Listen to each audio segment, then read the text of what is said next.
नमस्कार दोस्तों, स्वागत है आपका एक बार फिर इंश्योरेंस गुरुजी चैनल में। आज हम पढ़ेंगे क्लेम्स के बारे में। क्लेम्स को हिंदी में कहते हैं दावा। ये क्या होता है? अगर आपको एलआईसी से पैसे लेने हैं तो वो किन किन तरीके से आपको मिलेंगे, उनके कुछ टर्म्स होते हैं इंश्योरेंस के अंदर।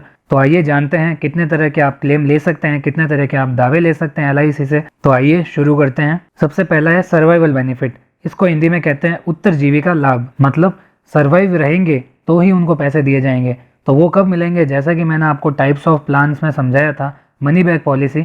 मनी बैक पॉलिसी के दौरान ही आपको इसमें सर्वाइवल बेनिफिट दिया जाता है, क्योंकि जो भी आपने टर्म डिसाइड की है, जैसे आपको हर 4 साल में पैसे चाहिए 20%, 30%, या फिर आपको हर 5 साल में पैसे चाहिए, तो आपको 5 साल में या 4 साल में एलआईसी क्यों दे रही है? क्योंकि आप सर्वाइव है। अगर आपकी डेथ हो जाती तो फिर आपको क्या मिलता? डेथ क्लेम मिलता। ये होता है सर्वाइवल बेनिफिट, जो आपको थोड़े थोड़े टाइम के ड्यूरेशन से दिया जाता है। इसको एसबी भी कहते हैं। सेकंड होता है मैच्योरिटी। तो मैच्योरिटी को हिंदी में कहते हैं परिपक्वता। इसमें क्या होगा, जो भी आपका जैसे एंडोमेंट प्लान है या फिर कोई भी प्लान है, उसके अंदर आपकी जब मैच्योरिटी होगी, मतलब जो भी टर्म डिसाइड करेंगे कि 15 ईयर्स की पॉलिसी लेनी है या 20 ईयर्स की लेनी है, तो उन 20 ईयर्स में आप पेमेंट करेंगे और 20 ईयर्स के बाद जो पेमेंट मिलेगा आपको वापस, जो रिटर्न मिलेगा एलआईसी से, वो क्या होगा? मैच्योरिटी होगा। उसको कहेंगे हम मैच्योरिटी। थर्ड है परमानेंट डिसेबिलिटी बेनिफिट। जैसा कि हमने राइडर्स में पढ़ा था, accident, death and disability benefit rider. तो उसमें हमने क्या देखा था कि अगर आपके एक्सीडेंट से डिसेबल होते हैं आप, लिम्स या फिर जो आपका हाथ फ्रैक्चर होता है, तो उस टाइम आप क्या होते हैं? परमानेंटली डिसेबल हो जाते हैं। तो उस दौरान आपको एलआईसी परमानेंट डिसेबिलिटी बेनिफिट देती है, मतलब आगे आपको लाइफ में गुजारा करने के लिए एक अमाउंट दिया जाता है। फोर्थ है प्रीमियम वेवर बेनिफिट। जैसा कि हमने ये भी राइडर्स में पढ़ा था, पीडब्ल्यूबी राइडर। तो इसमें क्या होगा? पीडब्ल्यूबी में आपको अमाउंट नहीं मिलेगा, लेकिन अगर कोई बच्चों की पॉलिसी में पीडब्ल्यूबी लेते हैं तो उस दौरान क्या होगा, अगर फादर या मदर की डेथ हो जाती है तो फिर जो भी उनका डेथ क्लेम का जो अमाउंट होगा वो क्या होगा? बच्चों की पॉलिसी में डाल दिया जाएगा। मतलब फिर क्या होगा, बच्चे जब तक 18+ नहीं होते तब तक उनको भरने की जरूरत नहीं पड़ेगी उस अमाउंट को। जो भी उनके फादर और मदर का डेथ क्लेम था, वो डेथ क्लेम बच्चों की पॉलिसी में डाल दिया जाता है। तो जो फोर्थ बेनिफिट है वो आपको इन हैंड नहीं दिया जाता है, वो बच्चों की पॉलिसी में एडजस्ट हो जाता है। फिफ्थ है सरेंडर। जैसा कि हमने पार्ट 5 के अंदर पढ़ा था, सरेंडर। जब पॉलिसी को कोई बंद कराना चाहे और जो भी उन्होंने पेमेंट किया है उसका कुछ % अगर वो लेना चाहे, तो फिर क्या होगा? वो पॉलिसी बंद करवा के ले सकते हैं। सरेंडर पे जो अमाउंट मिलेगा उसको क्या कहेंगे हम? Surrender value.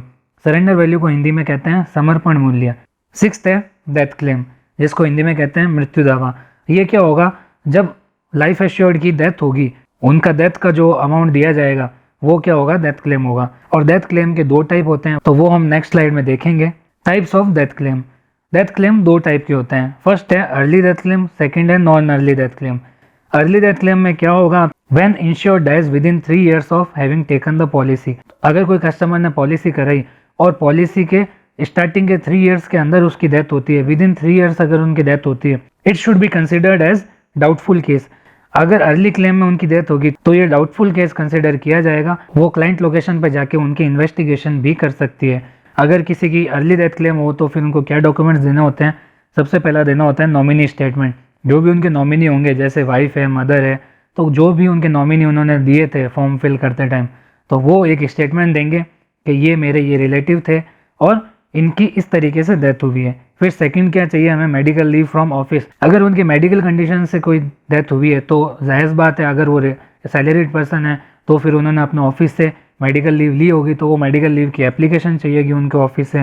थर्ड क्या चाहिएगा? Hospital certificates. जो भी उनके ट्रीटमेंट्स हुए हैं, जो रिपोर्ट्स हुई है, वो सारी रिपोर्ट्स हमें यहाँ चाहिएगी। फिर फोर्थ में क्या चाहिएगा? जो उनका डेथ सर्टिफिकेट बनेगा आफ्टर पोस्टमार्टम, वो भी हमें चाहिएगा। फिफ्थ हमें क्या देना है उसके साथ? जो भी उनका लीगल पॉलिसी बॉन्ड आएगा पॉलिसी के बाद, वो भी उनको सबमिट करना पड़ेगा। सिक्स्थ है केवाईसी। जो भी पर्सन की डेथ हुई है उनकी केवाईसी भी हमें देनी पड़ेगी। केवाईसी में जैसे आधार है, पैन है, पासपोर्ट है, इस टाइप से कोई भी वो डॉक्यूमेंट्स आगे साथ में सबमिट कर सकते हैं। तो फ्रेंड्स, ये हमारा अर्ली डेथ क्लेम। अब हम देखते हैं non early death claim. Non early death claim क्या है? When insured dies after 3 years of having taken the policy. अगर कस्टमर के पॉलिसी लेने के 3 साल बाद डेथ होती है तो फिर उस केस में वो नॉन अर्ली डेथ क्लेम गिना जाएगा, और इस केस में वो केस डाउटफुल नहीं होगा और बहुत रेयर चांसेस होते हैं इन्वेस्टिगेशन के भी। और इस केस में भी डॉक्यूमेंट्स चाहिएंगे, तो वो क्या डॉक्यूमेंट्स हमें चाहिए? Nominee statement, death certificate, policy bond and KYC. ये 5 चाहिए। तो फ्रेंड्स, ये जो हमारे डेथ क्लेम के टाइप है ये बहुत इंपॉर्टेंट है और इसमें काफ़ी बार एग्जाम्स में डॉक्यूमेंट्स रिक्वायर्ड भी पूछ लिए जाते हैं। तो आपको अर्ली और नॉन अर्ली में कंफ्यूज नहीं होना है।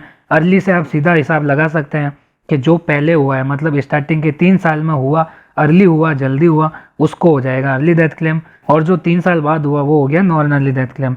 हिंदी में इनको कहते हैं शीघ्र मृत्यु दावा, और नॉन अर्ली डेथ क्लेम को हिंदी में कहते हैं अशीघ्र मृत्यु दावा। अब हम देखते हैं सुसाइड का केस। अगर कोई पर्सन सुसाइड करता है और अगर उनकी इंश्योरेंस पॉलिसी थी तो उस केस में क्या होगा। सबसे पहले हम देखते हैं case first. If insured committed suicide with in 1 year of having taken the policy, अगर इंश्योर्ड ने पॉलिसी लेने के विद इन 1 ईयर में सुसाइड किया है, मतलब स्टार्टिंग के 1 ईयर में अगर उन्होंने सुसाइड किया है, तो फिर क्या होगा, no death claim will be paid, उनको डेथ क्लेम नहीं दिया जाएगा। जी हाँ दोस्तों, स्टार्टिंग के पहले साल में अगर कोई कस्टमर सुसाइड करता है तो फिर उनको डेथ क्लेम नहीं दिया जाएगा। लेकिन केस सेकंड क्या है, if insured committed suicide after 1 year of having taken the policy, death claim will be paid. अगर पॉलिसी लेने के 1 साल बाद कस्टमर सुसाइड करता है तो उस केस में उनको डेथ क्लेम दिया जाएगा। लेकिन यहाँ वही बात आ जाएगी अर्ली डेथ क्लेम और नॉन अर्ली डेथ क्लेम। तो यहाँ पे ये केस किस में होगा फ्रेंड्स, अर्ली डेथ क्लेम में, और ये केस थोड़ा डाउटफुल में गिना जाएगा। तो फ्रेंड्स ये थे हमारे आज के टॉपिक्स। आशा करता हूँ आपको इसमें कुछ भी डाउट नहीं होगा। अगर आपको कुछ भी इसमें डाउट हो तो मुझे नीचे कमेंट में ज़रूर बताइएगा, और अगर आपको ये वीडियो अच्छी लगी हो तो इस वीडियो को लाइक कीजिएगा और अपने फ्रेंड्स के साथ शेयर कीजिएगा। और अगर आप इस चैनल पर नए हैं तो अभी तक मैंने IC38 लाइफ इंश्योरेंस एग्जाम के 5 पार्ट्स अपलोड कर दिए हैं, तो आप उनको भी देख सकते हैं, और इस चैनल को आप सब्सक्राइब भी कर दीजिएगा। Okay friends, thank you.